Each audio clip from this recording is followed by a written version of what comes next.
তো এই ফাইটটা এখন হচ্ছে নিউ সেটেলমেন্ট আপনি জনগণের পক্ষে গণশক্তিকে কায়েম করতে চাচ্ছেন, অন্যদিকে পুরনো এস্টাবলিশমেন্ট আবার জিনিসটাকে ধামাচাপা দিয়ে নতুন করে নিজেদেরকে অর্গানাইজ করতে চাচ্ছে। এই ফাইটটা চলবে এবং সেখান থেকে কিন্তু এত দ্বন্দ্বগুলো আসছে। দ্বন্দ্বটা শুধুমাত্র প্রতিদ্বন্দ্বীদের জায়গা থেকে না, যে দুটো রাজনৈতিক দল, হ্যাঁ, আওয়ামী লীগ বিএনপি যে ধরনের প্রতিদ্বন্দ্বী থাকতো, দুটো কিন্তু একই সেটেলমেন্টের অংশ। এখনকার বাস্তবতা একটু ভিন্ন, সেখান থেকেই এই দ্বন্দ্বগুলো হাজির হচ্ছে বলে আমার অন্তত অবজারভেশন। ৩৬শে জুলাইয়ে ছাত্র জনতার গণ অভ্যুত্থানের পরে, বিজয়ের পরে আমরা দেখলাম যে জাতীয় নাগরিক কমিটি হয়ে এনসিপি গঠিত হলো। এরপর আসলে এনসিপির সঙ্গে কিছু রাজনৈতিক দল, দৃশ্যত বিএনপির বিশেষ করে একটা প্রতিদ্বন্দ্বিতা বা মনে করা হলো এক ধরনের বাকযুদ্ধ শুরু হলো। সেটা হয়তো বা অনেকে মনে করেন যে বিএনপির পক্ষ থেকেই শুরু করা হয়েছে। এটা আসলে কেন? মানে বিএনপির সঙ্গে এনসিপির কোনো রাজনৈতিক প্রতিদ্বন্দ্বিতা নতুন দল হিসেবে একটা পুরনো দলের সঙ্গে আছে কি না, বা আদর্শিক বিরোধ থাকলেও সেটা কেমন আসলে? এখানে একটা বিষয় হচ্ছে যে, প্রথমত আপনাকে ধন্যবাদ। একটা বিষয় হলো কি, যে বিএনপির সমালোচনা আসলে বিএনপির সমালোচনা না, পুরোপুরি আংশিকভাবে এটা বিএনপিরই সমালোচনা। যখন আমরা বিএনপির চাঁদাবাজি নিয়ে কিংবা তাদের অন্তর্কোন্দল এসব নিয়ে যখন সমালোচনা করি, তখন এটা বিএনপিরই সমালোচনা, মানে বিএনপি সংগঠন হিসেবে তার সমালোচনা। কিন্তু যখন আমরা সংস্কার, নির্বাচন এগুলো নিয়ে যখন কথাটা আসে, তখন এটা কিন্তু বিএনপি সমালোচনা থাকে না, কিংবা ব্যবস্থা পরিবর্তনের কথা, তখন ওই সমালোচনাটা আসলে একটা বিদ্যমান বন্দোবস্তের সমালোচনা। এই বিদ্যমান বন্দোবস্তের পক্ষে যাকে পাওয়া যায়, কিংবা অন্তত আংশিকভাবে হলেও পাওয়া যায়, সমালোচনাটা তার দিকে থাকে। যেমন ধরুন, আমরা বলেছি ৭২-এর সংবিধান পরিবর্তন করতে হবে, কী কী কারণে পরিবর্তন করতে হবে এটা আমরা শুরু থেকে পরিষ্কারভাবে বলে এসেছি। কিন্তু এইটা মুক্তিযুদ্ধের আকাঙ্ক্ষা ইত্যাদি বলে যেভাবে এটাকে টিকিয়ে রাখা হয়েছে, হোয়ারেজ আসলে কিন্তু ৭২-এর সংবিধানটা মুক্তিযুদ্ধের বিরুদ্ধে দাঁড়িয়ে আছে, এটা আমরা খুব পরিষ্কার বলেছি। তখন আসলে মানে ওই সমালোচনাটার কারণে মনে হচ্ছে যেন বিএনপি বনাম এনসিপি হয়ে যাচ্ছে। আবার বিএনপির দিক থেকে একটা মানে ভয় আছে আর কি।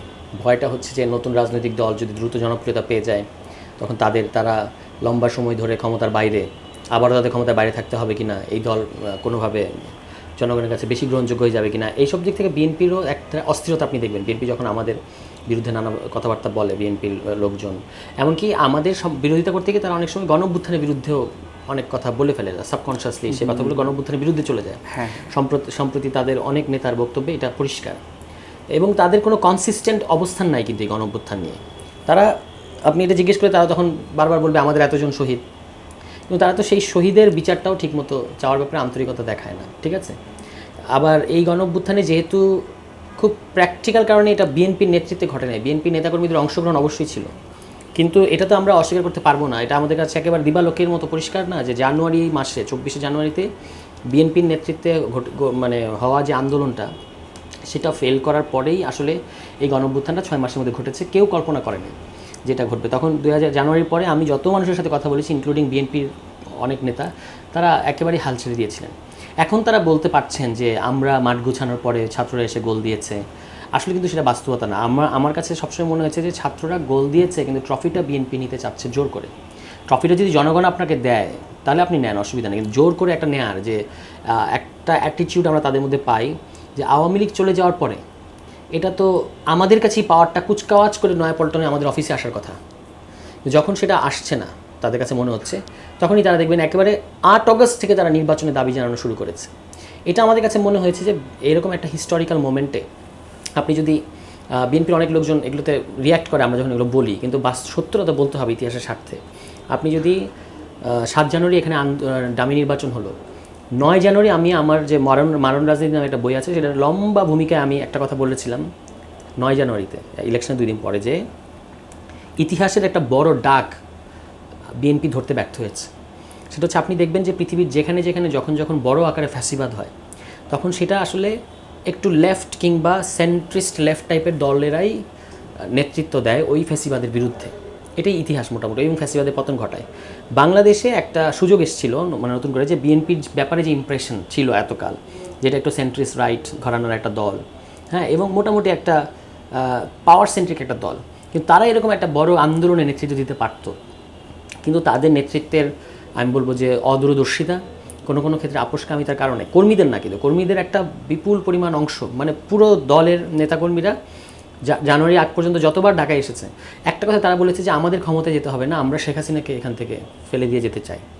আমরা তাদের সাথে এটার সাথে ছিলাম এবং তারা ব্যাপকভাবে নির্যাতিত ছিলেন, কিন্তু নেতারা গণ অভ্যুত্থান এই ধারণাটাকে বিশ্বাস করেন নাই যে আমেরিকার স্যাংশন না, জনগণই ঠিক, মানে আমরা যেটা তখন বলতাম আর কি, যে পরাশক্তি না, গণশক্তির উপর ভর করেন।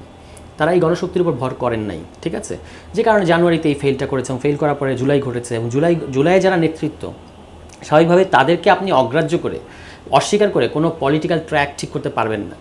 এই জিনিসটা বিএনপি বুঝতে সমস্যা হচ্ছে বিএনপির, আমি যেটা বুঝি যে তাদের গণ অভ্যুত্থানের লিটারেচার সম্পর্কে না বোঝাপড়া না থাকার কারণে তারা দেখবেন যে তারা বলছে যে তাদেরকে যখন অন্তর্বর্তী সরকার, জাতীয় সরকার গঠনের একটা প্রস্তাব দেওয়া হয়েছে, গণ অভ্যুত্থানের সর্বোচ্চ লেজিটিমেসি নিয়ে যে সরকারটা গঠিত হতো সেটাতে তারা আসতে রাজি হয় নাই। কেন? কারণ তারা মনে করেছে যে এটা তো 3 মাসের একটা সরকার হবে, তারা তো এটাকে তত্ত্বাবধায়ক সরকার হিসেবে রিড করেছে, কিন্তু সেটা কিন্তু না। যদি তারা রাজি হতো তাহলে এই সরকারটা মানে গণ অভ্যুত্থানের ম্যান্ডেট নিয়ে একটা লম্বা সময় থাকতো এবং দেশের যত ধরনের পুনর্গঠন আছে তারাই করতো।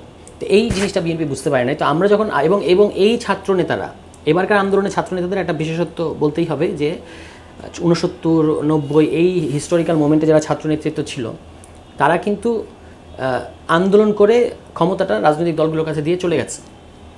আবার এবং তাদের অনেকের বিভিন্ন রাজনৈতিক দলের সাথে সংশ্লিষ্টতাও ছিল। এবার ডিফারেন্ট, এবারকার ছাত্রনেতারা দেখবেন আপনি যে একটা ইউনিক এক দফা দিয়েছে 3 তারিখে, আজকাল এটাকে অনেকে অবজ্ঞা করতে চায় যে আরে আন্দোলনে একদিন আগে দিলে হবে, কিন্তু আপনি কি মানে পতনের একদিন আগে দিলে হবে, কিন্তু আপনি কি 3 তারিখ জানতেন যে পতনটা 5 তারিখ ঘটবে? তাহলে 3 তারিখ থেকে তো এই গণ অভ্যুত্থানটা তো এটার ম্যান্ডেটের ভিত্তিতেই চলতো, এই এক দফার ভিত্তিতেই চলতো। এবং সেই এক দফাটা কি, অমুক তুই কবে যাবি এটা না, কিন্তু এক দফাটা হচ্ছে যে ফ্যাসিবাদের পতন, ফ্যাসিবাদী ব্যবস্থার বিলোপ এবং নতুন রাজনৈতিক বন্দোবস্ত। এটা একটা টোটালি ডিফারেন্ট একটা ল্যাঙ্গুয়েজ বাংলাদেশের ইতিহাসে, এবং এইটা ছাত্রদের ওই বাংলাদেশের ইতিহাস পড়ার মধ্য দিয়ে যে আগের যারা নেতৃত্ব দিয়েছে ছাত্ররা তারা কোথায় গিয়ে তাদের সীমাবদ্ধতাটা কোথায়, তাহলে এটাকে কীভাবে ছাপিয়ে যাব, সেটাই হচ্ছে কেউ কখনো কল্পনা করে না যেটা সেটাই ঘটছে, যে গণ অভ্যুত্থানের পরে আবার ছাত্ররা একটা রাজনীতি নিয়ে হাজির হয়েছে। এটাই অনেকের জন্য হজম করতে কষ্ট হচ্ছে এবং তারা প্রশ্ন তুলছে তারা কেন মন্ত্রণালয়ে গেল বা তারা কেন সরকার হলো। কিন্তু আগের বার তো আপনি ভাই আরেকজনের কাছে পাওয়ার দিয়ে চলে গেছেন এবং যা হওয়ার তাই হয়েছে। এখন যতটুকু পাওয়ারের ক্লেম করা সেটা ছাত্ররা করেছে, এটা অনেকে পছন্দ হচ্ছে না। এই সমস্ত কতগুলো মৌলিক প্রশ্নে বিএনপি শুধু না, আমি বলবো যে এটাকে এভাবে বলবো ওল্ড সেটেলমেন্ট, যেটা তার রাজনৈতিক অংশ, তার অর্থনৈতিক অংশ, তার কালচারাল অংশ সব পুরো এস্টাবলিশমেন্টের সাথেই একটা দ্বন্দ্ব ছাত্রদের খুব ন্যায্য কারণেই আছে। কারণ এটা হলো আপনার এক ধরনের, আমি বলবো যে যেটা এক গ্রিক সোশ্যোলজিস্ট, ওনার নাম হচ্ছে নিকোস পুলান্তাস, উনি বলতেন, উনি আলথুসারের একজন খুব বিখ্যাত ছাত্র, যে রাষ্ট্র হচ্ছে শ্রেণী সংগ্রামের দায়রা এবং এর ভেতরেই মানে শ্রেণী সংগ্রামের ময়দান, এর ভেতরেই আসলে ওল্ড সেটেলমেন্ট এবং নিউ সেটেলমেন্টের সবসময় ফাইটটা হতে থাকে। তো এই ফাইটটা এখন হচ্ছে নিউ সেটেলমেন্ট, আপনি জনগণের পক্ষে গণশক্তিকে কায়েম করতে চাচ্ছেন, অন্যদিকে পুরনো এস্টাবলিশমেন্ট আবার জিনিসটাকে ধামাচাপা দিয়ে নতুন করে নিজেদেরকে অর্গানাইজ করতে চাচ্ছে। এই ফাইটটা চলবে এবং সেখান থেকে কিন্তু এত দ্বন্দ্বগুলো আসছে। দ্বন্দ্বটা শুধুমাত্র প্রতিদ্বন্দ্বীদের জায়গা থেকে না, যে দুটো রাজনৈতিক দল, হ্যাঁ আওয়ামী লীগ বিএনপি যে ধরনের প্রতিদ্বন্দ্বী থাকতো, দুটো কিন্তু একই সেটেলমেন্টের অংশ। এখনকার বাস্তবতা একটু ভিন্ন, সেখান থেকেই এই দ্বন্দ্বগুলো হাজির হচ্ছে বলে আমার অন্তত অবজারভেশন।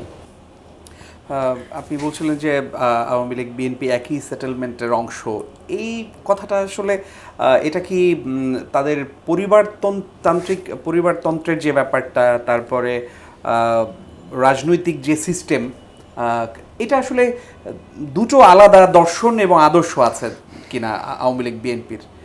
একই সেটেলমেন্ট কিভাবে মানে বলছেন আপনি? তাদের একটা উপরি দিকে তাদের কিছু আলাদা বক্তব্য আছে, কিন্তু গভীরভাবে দেখতে গেলে তারা একই রাজনৈতিক, সামাজিক, অর্থনৈতিক এবং সাংবিধানিক ব্যবস্থা ধরে রাখতে চায়। আপনি দেখবেন এই অভ্যুত্থানের পরে 72-এর সংবিধানের সবচেয়ে বড় ডিফেন্ডার হিসেবে বিএনপি হাজির হয়েছে।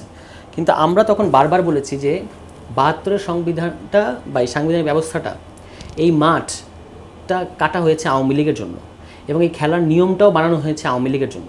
মানে আওয়ামী লীগ হচ্ছে এই অ্যারেঞ্জমেন্টের আপনার কমিটির টিম। তো এখানে বিএনপি খুব একটা সুবিধা করতে পারবে না। বিএনপি যদি লং টার্মের জন্য দেশে কিছু করতে চায় তাহলে তাকে একটা নতুন মাঠ কাটতে হবে এবং নতুন নিয়ম বানাতে হবে, ঠিক আছে, এবং সেটা নেতৃত্ব নিতে হবে। সেটা হবে একটা মোর ডেমোক্রেটিক মাঠ, যে মানে ইন্ডিয়া পাকিস্তানে খেলা হচ্ছে সারজায় এরকম। কিন্তু বিএনপি দেখবেন আপনি 72-এর সংবিধান টিকিয়ে রাখার জন্য এত মরিয়া হয়ে গেল কেন, এবং তারা বললো সাংবিধানিক ধারাবাহিকতা করা হচ্ছে, এবং এই সাংবিধানিক ধারাবাহিকতার সমালোচনা তো আজকে থেকে না, বাংলাদেশে 90 দশক থেকে আছে। তো সেই সমালোচনাগুলো তো বিএনপিও জানে, কিন্তু তারা এই সাংবিধানিক বললো যে একটা সাংবিধানিক শূন্যতা তৈরি হবে ইত্যাদি, এটা করে তারা পুরনো সংবিধানটাকে টিকিয়ে রাখতে চাইছে, যেখানে গণ অভ্যুত্থানের ক্লিয়ার ম্যান্ডেট হচ্ছে সংবিধানের বিরুদ্ধে, যে আপনাকে একটা নতুন সংবিধান করতে হবে। এখন আমরা এই প্রশ্ন করেছি যে বিএনপি তো এই নতুন সাংবিধানিক যে গঠন যে প্রক্রিয়া, এটা নেতৃত্ব দিতে পারতো, কনস্টিটিউয়েন্ট অ্যাসেম্বলিটা বিএনপির নেতৃত্ব হতে পারতো। বিএনপি যদি একটা গণপরিষদ নির্বাচনে রাজি হয় এবং বলে যে ঠিক আছে আমরা একটা নতুন সংবিধান বানাবো, এখানে বিএনপি তো মেজরিটি ফর্ম করবে এবং বিএনপি নেতৃত্বে হবে। এই যে একটা ওই ইতিহাসের ডাকটা বুঝতে না পারে, এটার কথা আমি আগে বলছিলাম, যে আপনাকে ইতিহাস বলছে যে you should have been the leader, you should have been the pioneer, ঠিক আছে, কিন্তু আপনি এই কলটা ধরতে পারছেন না, ঠিক আছে। এখান থেকে আমি বলতেছি যে বিএনপি এই সেটেলমেন্টের দুজনে একই সেটেলমেন্টের অংশ, একই ধরনের রাজনৈতিক, অর্থনৈতিক, সাংস্কৃতিক ব্যবস্থা দুটোই টিকিয়ে রাখতে চায় এবং এই সেটেলমেন্টে বিএনপি হচ্ছে দুর্বল মানে অংশ আর কি। দুটো একই সেটেলমেন্টের হলেও সমান শক্তি না। এই সেটেলমেন্টে বিএনপি কিন্তু সবসময় ফেল করবে, কিন্তু তাকে আবার এই সেটেলমেন্টটা টিকিয়ে রাখার জন্য সংগ্রামও করতে হচ্ছে। এটা একটা প্যারাডক্স, কিন্তু এটাই ঘটছে। বিএনপির জন্য ভালো হতো একটা নতুন সেটেলমেন্টের, তার জন্য একটা আপনি দেখবেন যে বিএনপি যখন জিয়াউর রহমান সাহেব, শহীদ প্রেসিডেন্ট জিয়াউর রহমান যখন ক্ষমতায় আসলেন, তিনি একজন অত্যন্ত ভিশনারি। আমরা মনে করি বাংলাদেশের যে দুই একজন হাতে গোনা রাষ্ট্রনায়ক বাংলাদেশ পেয়েছে, ভিশনারি, তিনি তার মধ্যে একজন। কিন্তু তিনি এটা ঠিক যে তিনি বহুদলীয় গণতন্ত্র কায়েম করেছেন এবং আরও অর্থনীতিতে যে একটা তৈরি করে রেখেছে, সিলিং তৈরি করে রেখেছিল সমাজতান্ত্রিক অর্থনীতির নামে, তিনি সেটা উঠিয়ে দিয়েছেন, অনেকগুলো কাজ তিনি করেছেন। কিন্তু এটাও সত্য যে তিনি কিন্তু ওই যে চতুর্থ সংশোধনীর মধ্য দিয়ে রাষ্ট্রপতির হাতে যে একচেটিয়া ক্ষমতা আওয়ামী লীগ বা বাকশালীরা দিয়ে গিয়েছিল, এটা কিন্তু তিনি কোনো পরিবর্তন করেন নাই। ওটাকে রেখে দিয়েই তিনি একটা নতুন জায়গায় গেছেন, মানে ওইটাকেই আরেকটু অন্য একটা চেহারা দেওয়ার চেষ্টা করেছেন।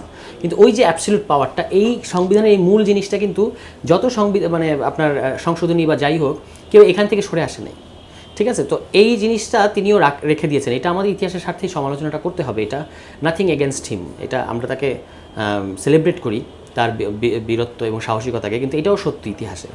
তো এই জন্যই আমরা বলছি যে এই সাংবিধানিক অ্যারেঞ্জমেন্টটা বিএনপির জন্য না, কারণ বিএনপি সবসময় বলেছে কি বাংলাদেশি জাতীয়তাবাদ, এবং বিএনপি বলছে মহান আল্লাহ তাআলার উপরে পূর্ণ আস্থা ও বিশ্বাস।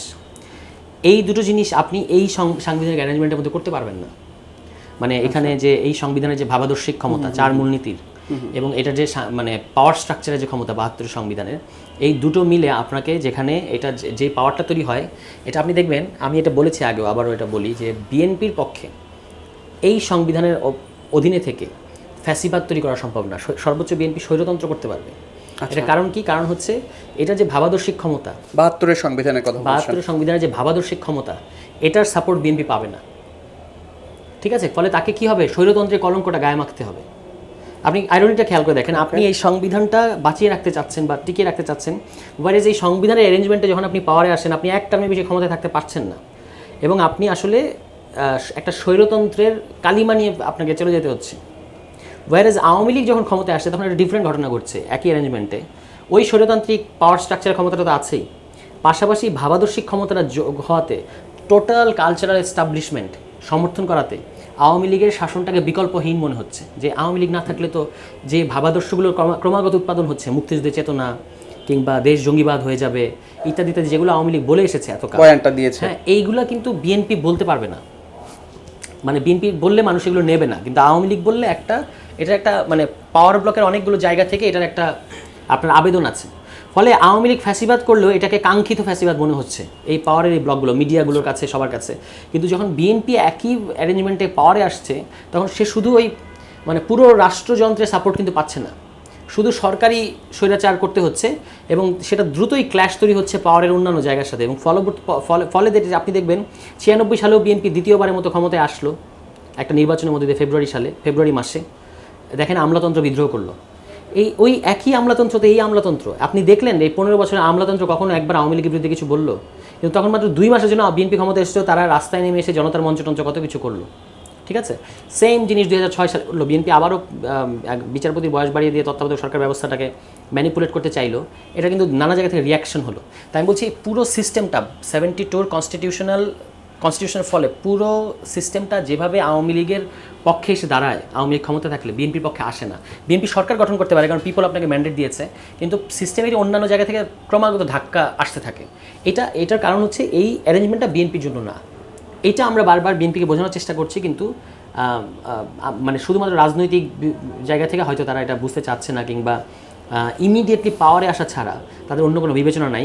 পাওয়ারে কিন্তু তারাই হয়তো আসতো, মানে অন্তত এই পর্যন্ত এখনও তো তারাই সবচেয়ে বড় দল, হ্যাঁ, কিন্তু আপনি আসতেন আরেকটা নতুন অ্যারেঞ্জমেন্ট করে যেটা আপনাকে বেনিফিট দিত। এই কথাগুলো আমরা আমাদের জায়গা থেকে বলেছি।